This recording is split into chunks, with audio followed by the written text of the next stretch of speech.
சென்னை தி நகரில் பாஜக தேர்தல் ஒருங்கிணைப்பு குழு ஆலோசனை கூட்டமானது நடைபெற்று வருகிறது. விவரங்களை செய்தியாளர் சந்தோஷ் வழங்க கேட்கலாம். சந்தோஷ், அண்ணாமலை தலைமையில் இந்த ஆலோசனை கூட்டமானது தற்போது நடைபெற்று வருகிறது. விவரங்கள் என்ன? நாடாளுமன்ற தேர்தல் கூட்டணி ஒருங்கிணைப்பு குழு கூட்டம் என்பது தற்போது சென்னை தியாகராய நகரில் இருக்கக்கூடிய பாஜக அலுவலகமான கமலாலயத்தில் தமிழக பாஜக தலைவர் அண்ணாமலை தலைமையில் நடைபெற்று வருகிறது. குறிப்பாக இந்த கூட்டத்தில் நேற்று டெல்லியில் இருந்து வருகை தந்திருந்த மத்திய இணையமைச்சர் வி.கே. சிங் மற்றும் எல். முருகன் அவர்களும் இந்த ஆலோசனை கூட்டத்தில் பங்கேற்று இருக்கின்றனர். குறிப்பாக அவர்களுடன் தமிழக பாஜக சட்டமன்ற குழு தலைவர் நயினார் நாகேந்திரன் மற்றும் மூத்த தலைவர்கள் பொன் ராதாகிருஷ்ணன், ஏ.பி. முருகானந்தம், எச். ராஜா மற்றும் பாஜக துணைத் தலைவர் கரு நாகராஜன் உள்ளிட்டோரும் இந்த ஆலோசனை கூட்டத்தில் கலந்து கொண்டிருக்கின்றனர்.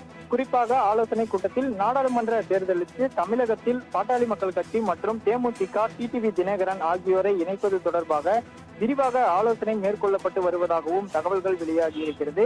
குறிப்பாக நரேந்திர மோடிஜி அவர்கள் வருகிற 15ஆம் தேதி சேலம் வரக்கூடிய நிலையில் அதற்கு முன்னதாகவே கூட்டணியை இறுதி செய்து கூட்டணி கட்சி தலைவர்கள் அந்த கூட்டத்தில் கலந்து கொள்ள ஏற்பாடு செய்யப்படும் என்றும் பாஜக வட்டாரங்கள் தெரிவித்து வருகின்றன.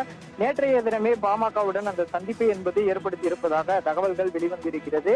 இந்த நிலையில் பாமகவில் இருந்து இந்த தொடர்பான பேச்சுவார்த்தை என்பது தொடர்ச்சியாக நடைபெற்று வருவதாகவும் அதே போல தேமுதிகவிடம் இருந்து பேச்சுவார்த்தையை தொடங்கி இருப்பதாகவும் தகவல்கள் கிடைத்திருக்கின்றன.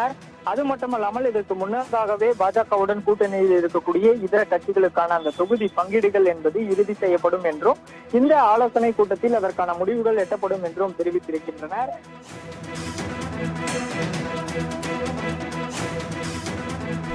விவரங்களுக்கு நன்றி சந்தோஷ்.